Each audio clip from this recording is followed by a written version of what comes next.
Welcome. Let's get straight into the day's headlines. First up, President Trump's inaugural major foreign trip got underway. That's right. A key stop was Saudi Arabia. He really emphasized a strong U.S. partnership there. And a huge arms deal was announced, wasn't it? Something like $142 billion. Indeed. And Riyadh rolled out the lavender carpet for him. Apparently, it's a symbol of generosity they adopted back in 2021. Interesting detail. Trump's goal seemed clear: encourage Saudi investment back into the U.S. Definitely. You saw major business figures there, Elon Musk, Sam Altman, attending an investment forum. Highlighting Saudi interest in AI, it seems. NVIDIA also announced a significant chip sale. Exactly. There was also talk about the Abraham Accords. Trump wants Saudi Arabia to join. But the Crown Prince tied that to progress on the Israeli-Palestinian conflict, right? He did. Still a major sticking point. Trump also made some brief comments on Gaza and the 2023 Hamas attack. And perhaps the biggest policy shift announced was regarding Syria. Yes, pledging to lift those decade-long U.S. sanctions. Sanctions originally meant to pressure Bashar al-Assad, who was recently ousted. Syria's foreign minister called it a new start for reconstruction. And Robert Ford, the former U.S. ambassador, pointed out you really need sanctions lifted for international capital to flow in. So it's significant. Trump's expected to meet Syria's transitional president soon. Then he's off to Qatar and the UAE. Quite a recalibration in the region. It really suggests a focus on, well, transactional relationships, arms deals, investment, maybe a more pragmatic approach, even with complex geopolitics. Okay, shifting focus back to the U.S. In Los Angeles, a significant resentencing hearing for Eric and Lyle Menendez. Right, for the 1989 murders of their parents. Their claim has always been self-defense, citing years of alleged sexual abuse. It still divides people. They both gave emotional statements in court, detailing the killings, apologizing. Eric specifically mentioned understanding his parents' shock, confusion, and betrayal. Deep remorse was expressed for the impact on the family. And they spoke about wanting to help abuse victims and other inmates if they were ever released. Their cousin, Anna Maria Baralt, actually testified for them, said it was their second chance at life, and that they've taken ownership of their actions. Including Lyle admitting he'd asked a witness to lie in the original trial. Exactly, acknowledging that past deception. But the DA's office is strongly opposing release. Their argument being the brothers aren't truly rehabilitated. Correct. They point to the history of lies, arguing there isn't full accountability yet. The hearing looked at their prison activities too, education programs. It's a case that just keeps raising difficult questions about justice, abuse, and, well, redemption. Now some sad news from Uruguay. Jose Mujica, the former president, has passed away. Yes. Often called the world's poorest president because of his incredibly modest lifestyle. He was 88. Cause of death was esophageal cancer. His predecessor announced it on X. Mujica gained really global fame for living simply, criticizing consumerism, and for social reforms like legalizing marijuana. Quite unusual for a Uruguayan leader. Very much so. Though his legacy inside Uruguay is apparently a bit more complex. His background was quite something, too. Involved with the Tupamaros, a leftist guerrilla group. Yeah. Imprisoned multiple times. Right. But his presidency, 2010 to 2015, saw economic growth, poverty reduction, and those landmark social laws. And he famously never lived in the presidential palace, stayed in his little farmhouse. That image really resonated globally. There was some criticism of his education policies, but generally seen as not corrupt. High popularity when he left office. Became a senator, retired from politics in 2020, though his heir was elected in 2024.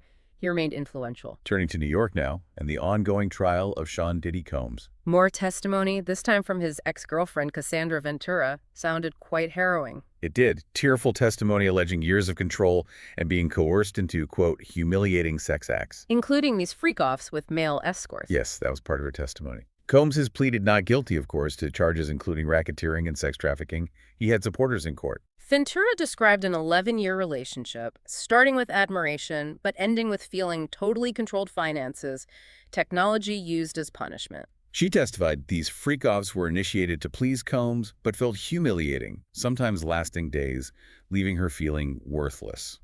Claimed she only wanted intimacy with Combs and used drugs like marijuana, ecstasy, ketamine to cope. She alleged Combs directed her to find and pay male escorts, with encounters happening globally. And that he controlled every detail, outfits, acts, even the lighting. That's what she testified. Said she felt unable to refuse because she feared his anger, even when she felt horrible.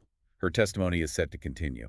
Now, a new book, Making Waves, Original Sin. It alleges a White House cover-up concerning former President Biden's health during his 2024 re-election bid. The core claim is about his alleged physical deterioration. The book says aides actually discussed putting Biden in a wheelchair during the campaign. Which obviously didn't happen publicly. Biden ended his campaign quite abruptly after what the book calls a disastrous debate performance. And that timing reportedly angered some party insiders, feeling it hurt Vice President Harris's chances. Though Biden later said in an interview it wouldn't have mattered if he'd left sooner. The book relies heavily on anonymous sources, which always requires some caution. But it does quote David Plouffe, who worked on Harris's campaign, on the record expressing concerns about Biden's impact. Specific claims focus on his walk described as halting, and these internal talks about a wheelchair allegedly postponed until after the election. There's even a detail about Biden's physician supposedly suggesting privately a wheelchair might be needed after another fall. Raises questions about transparency, doesn't it? Okay, let's shift gears to music and Eurovision. Céline Dion made an appearance of sorts. Yes, a pre-recorded message during the first semifinal. Big news because she won for Switzerland back in '88, and there were rumors she might perform live this year. But she ruled that out. She did. Said she'd love nothing more than to be there and expressed her connection to Switzerland, but no live performance. 10 acts made it through to the grand final from that semi, including the favorite, Sweden's KAJ. Right, with their song Barabada Bastu. It's quite a spectacle accordion-led comedy number. Translates to, let's take a sauna, I believe. That's it. If they win, Sweden becomes the most successful Eurovision country ever. Belgium was a surprise elimination, though. The Big Five and last year's winner, Switzerland, are automatically in the final, of course. Dion's message was played during the interval. She reminisced about her win, wished Switzerland and their current act Nemo well. Former contestants even performed her winning song. Organizers are still hoping she might show up for the final, though. We'll see. KAJ, the Swedish act, is definitely the one to beat now.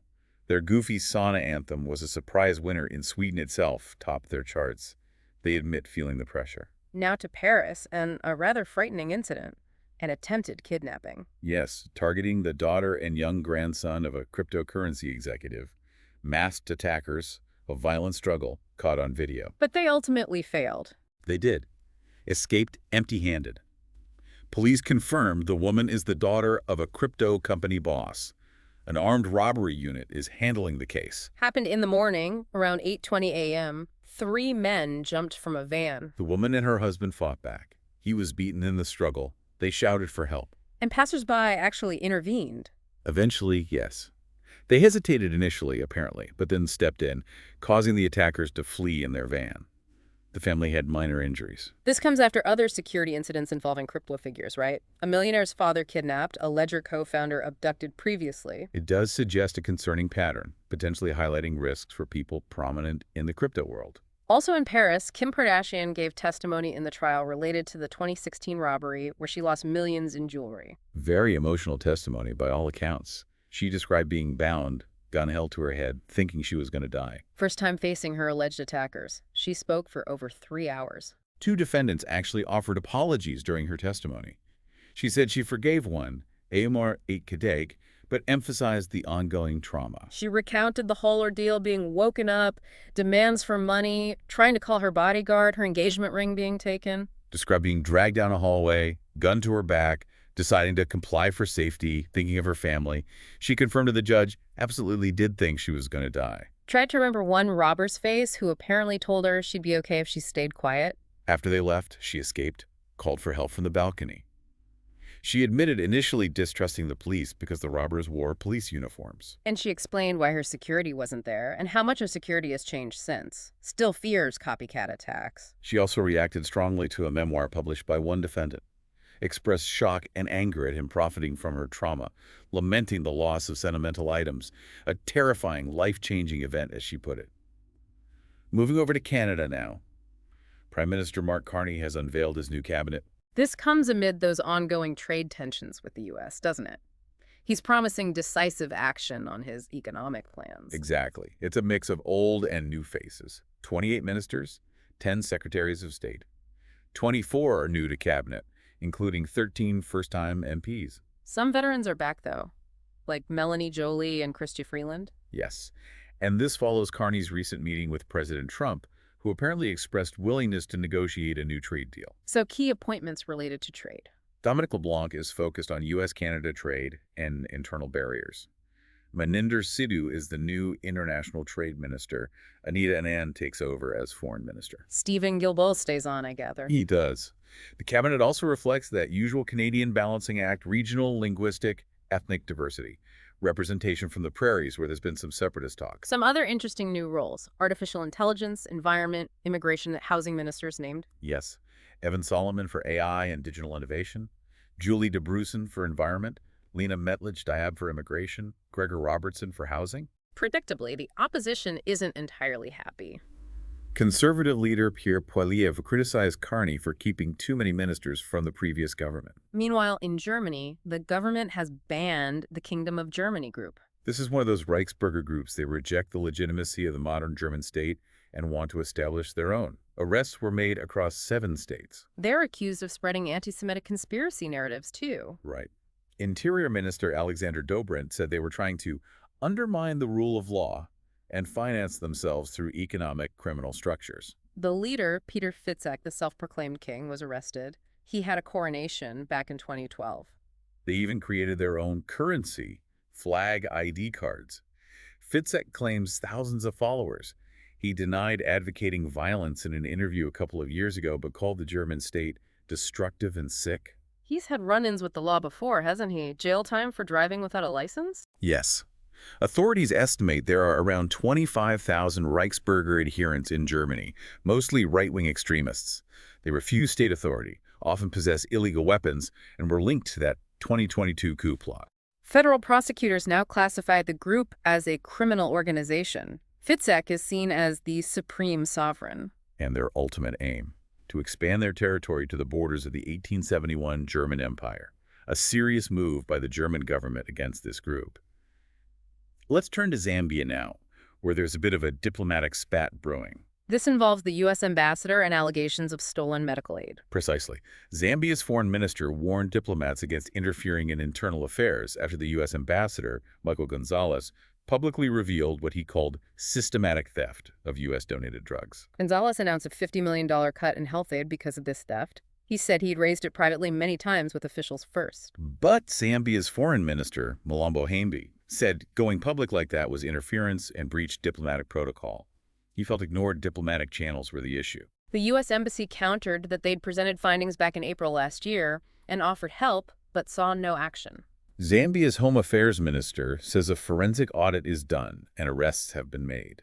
Gonzalez stated inspections found U.S.-donated drugs being sold in most pharmacies. Zambia's health minister claims the theft started before the current government took office and that they've taken steps, sackings, a digital tracking system. Still, the aid cut impacts drugs for malaria, HIV, TB.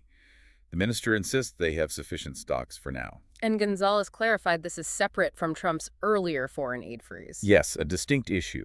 The U.S. is a major funder of Zambia's public health, so this is a significant development. A very concerning report now regarding Gaza from the head of the UN Palestinian Refugee Agency, UNRWA. Philippe Lazzarini stated bluntly that Israel denying food aid to Gaza is being used as a weapon of war. This follows Israel resuming its military offensive in March after a ceasefire broke down, leading to a blockade of humanitarian aid. Right. That return to conflict ended hopes for more hostage releases or an Israeli withdrawal at that time.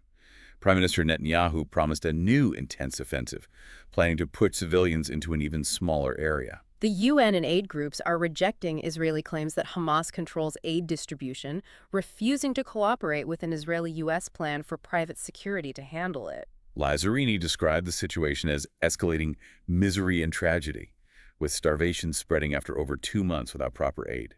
He warned people will die from lack of food. The official assessment, the IPC, says Gaza is close to famine, the entire population facing acute food insecurity due to the blockade. Aid is stuck in Egypt. Lazzarini explicitly agreed that denying aid is a weapon of war, potentially a war crime. He also referenced the genocide case against Israel at the ICJ, noting the massive destruction could lead to genocide. Israeli officials have openly called the blockade a main pressure lever. Yes. Both the Defense Minister and National Security Minister Ben Giner have said as much. There's concern from hostage families and dissenting reservists, too. Netanyahu has accused Lazzarini and UNRWA of Hamas infiltration. Lazzarini denies this, saying UNRWA investigates credible claims but hasn't received substantiated proof. He lamented the international community's apparent passivity watching a massive atrocity unfold. In France, the actor Gerard Depardieu has been found guilty of sexual assault. The judge found no reason to doubt the accounts of the two women who accused him of unwanted touching and lewd language. He's been placed on a sex offenders list in order to pay compensation for what the court termed secondary victimization. The prosecutor made the point that being famous doesn't excuse criminal behavior. The defense had pushed for acquittal, calling the plaintiff's team more militants than lawyers. Depardieu denied intent, claimed accidental touching, and called the trial science fiction. Brigitte Bardot came out in support of him, didn't she? She did, yes. Voiced support for Depardieu and has been critical of some aspects of feminism. Some positive news regarding hostages. U.S. Israeli citizen Eden Alexander has been freed by Hamas in Gaza. Yes, after 19 months in captivity. He was captured during his Israeli army service on October 7, 2023.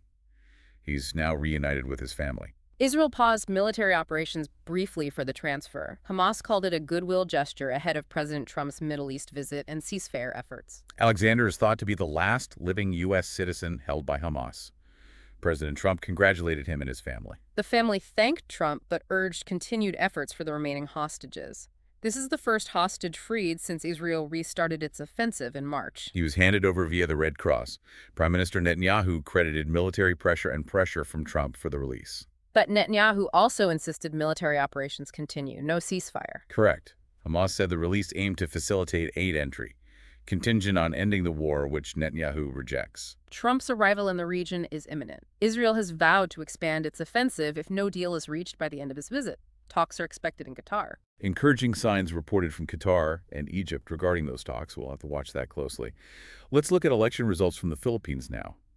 Midterms there suggest President Marcos's authority might be weakening. And the Duterte camp seems to still hold significant sway. This election was seen as a key test of the relationship between Marcos and Vice President Sara Duterte. Exactly. Only 6 of the 12 winning senators are purely from the Marcos alliance. Some of those also took Duterte endorsements. 4 are firmly in the Duterte camp, including Marcos's own sister, Ime. That does sound like a poor result for a sitting president. Senators are elected nationwide, so it's a decent barometer of national opinion. It potentially weakens Marcos's hand and makes impeaching Sara Duterte, which has been rumored, much harder. Their family relationship has really deteriorated, hasn't it? Impeachment talks sending Rodrigo Duterte to the ICC. It has. Political dynasties are huge in the Philippines. Ime Marcos defecting to the Duterte camp seems to have paid off for her re-election. So, impeaching Sara Duterte looks difficult for Marcos. He'd need to persuade senators, and public support for the Dutertes is still strong. Very difficult.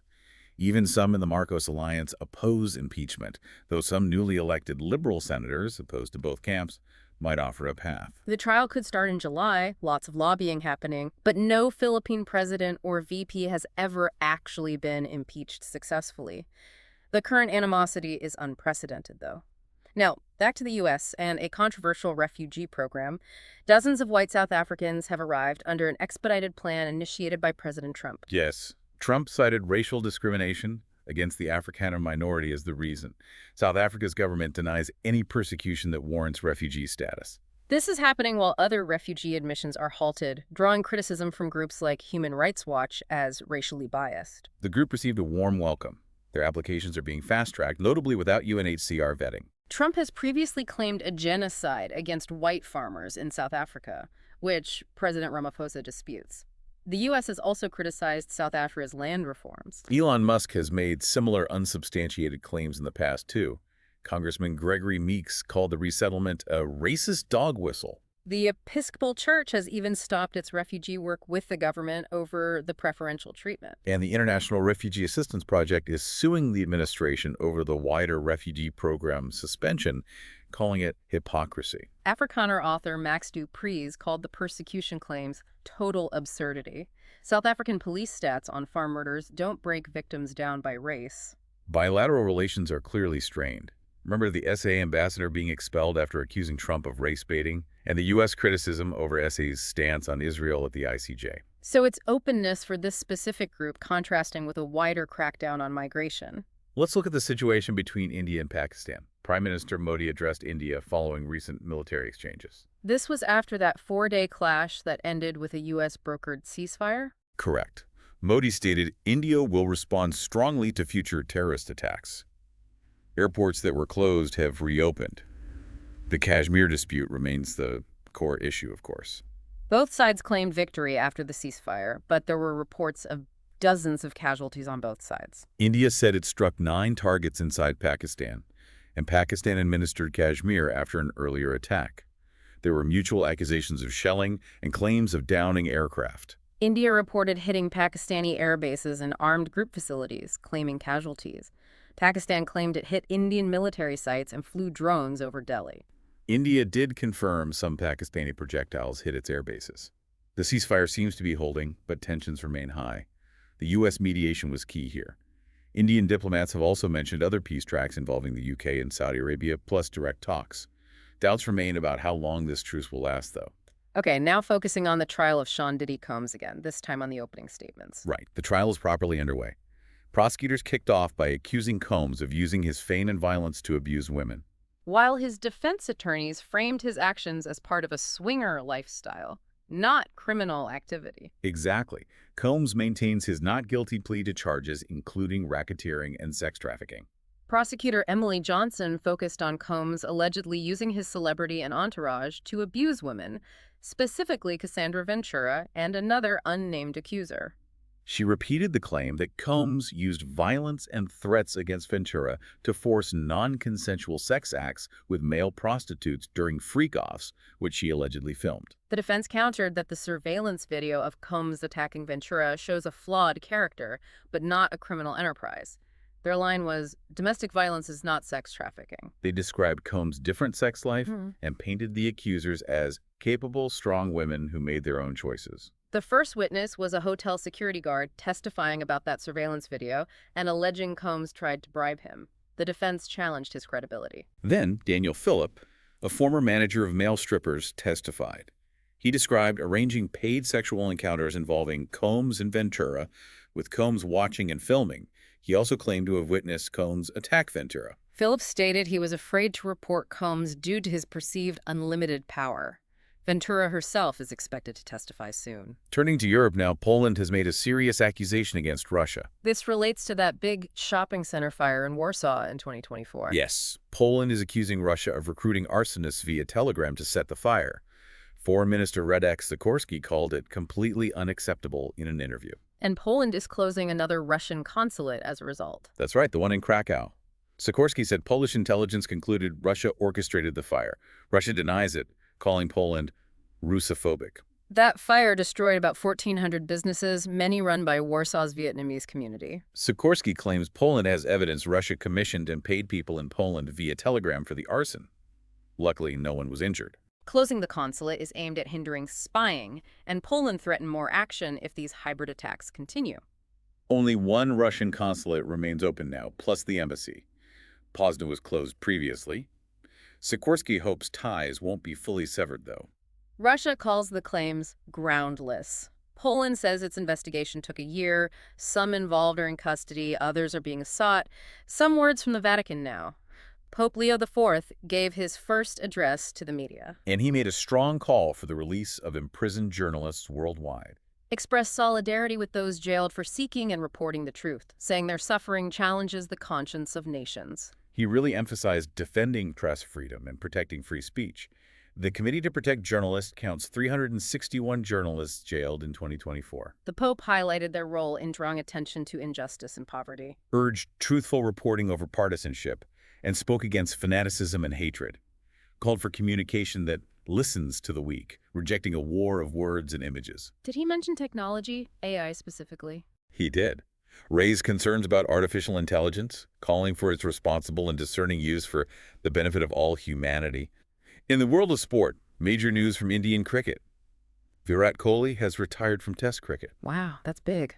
Follows Rohit Sharma retiring from tests earlier. That impacts India's upcoming England tour. Kohli announced it on Instagram. Huge outpouring of tributes, naturally. Quite a career. Debuted in ODIs in 2009, tests in 2011, became utterly dominant, really took over from Sachin Tendulkar as India's batting star. Phenomenal record in ODIs and T20s, highest run scorer in the IPL. For a while, he averaged over 50 in all three formats simultaneously. A modern great alongside Root, Williamson-Smith. Though his form dipped a bit in recent years, fewer centuries since the pandemic. Yes, that inexplicable downturn did affect his test average. He lost the captaincy too, but remained a key player. Final test stats: 8,676 runs at 49.15, 29 centuries. But his captaincy record was very successful, wasn't it? Especially overseas. Greg Chappell called him transformative. Ravi Shastri said he built a real fighting unit that competed everywhere. Shastri felt the lack of ICC trophies was misleading about his captaincy. India was top-ranked for much of their time together. That 2018 series win in Australia was huge. Yeah. His last Australia tour in 2024 wasn't great for him, though. Retirement likely due to various factors. An interesting piece now about Kenya's President William Ruto and his many nicknames. Yes, it seems he collects them. Some affectionate, others quite critical or mocking. And he acknowledges it, even jokes about it. Apparently so. Before he was elected in 2022, nicknames like Hustler or Chicken Seller helped paint him as a man of the people. But since he became president, they've turned more critical. That's the observation. Zakayo Kiswahili, for a greedy tax collector, has become prominent because of unpopular tax hikes. The government's take? Spokesman says the nicknames don't raise concerns, just reflect public perception.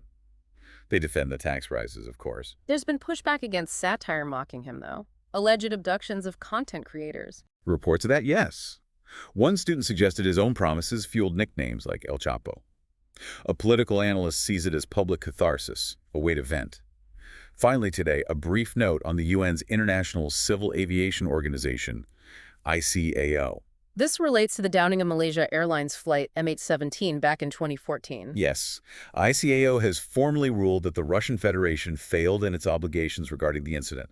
MH17 was shot down by a Russian-made missile over Ukraine, killing all 298 on board. Most victims were Dutch and Australian. Russia still denies responsibility. Australia and the Netherlands brought the case to ICAO in 2022. They welcomed the ruling, calling for Russia to face responsibility and pay reparations. The Dutch foreign minister called it an important step towards truth and accountability. This follows the 2022 Dutch court ruling that convicted 2 Russians and a Ukrainian national in absentia for their role. The ICAO ruling adds international weight to those findings. Okay, that brings us to the end of today's roundup. Thanks for joining us.